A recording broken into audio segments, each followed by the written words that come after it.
If you've ever wanted to shorten a Google Drive link so it looks cleaner, easier to share, and more professional, this video is going to show you exactly how to do it in just a few simple steps. Whether you're sending a file to a client, sharing a folder with a team, or posting a link in a message or bio, a shortened link can make the whole thing much easier to manage. If this tutorial helps you out, make sure to hit like and subscribe for more quick tech tutorials just like this. Now let's jump right in. First, open Google Drive and find the file or folder that you want to share. Once you've located it, right-click on the item, or if you're viewing it in the main menu, click the share icon at the top. This is the step that gives you access to the shareable link for your Drive file or folder.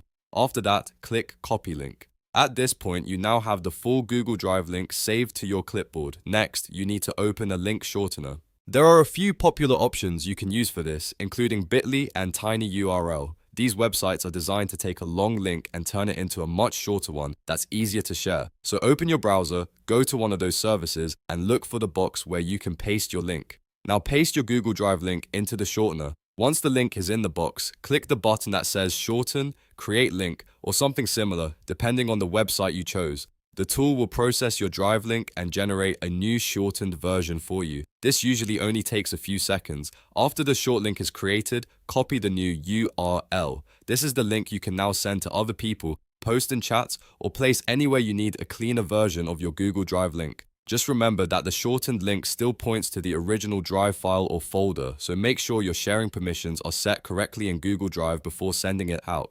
A quick tip here: if the person you're sharing it with can't open the file, the issue is usually not the short link itself. It's usually the Google Drive permissions. So double check whether the file is set to restricted, anyone with the link, or specific people only. That way, your shortened link actually works the way you want it to. And that's it. You've now learned how to shorten a Google Drive link in a simple and easy way. It only takes a minute, and it makes sharing much cleaner and more convenient. If this video was helpful, don't forget to like the video, subscribe to the channel, and turn on notifications so you never miss the next tutorial. Thanks for watching, and I'll see you in the next one.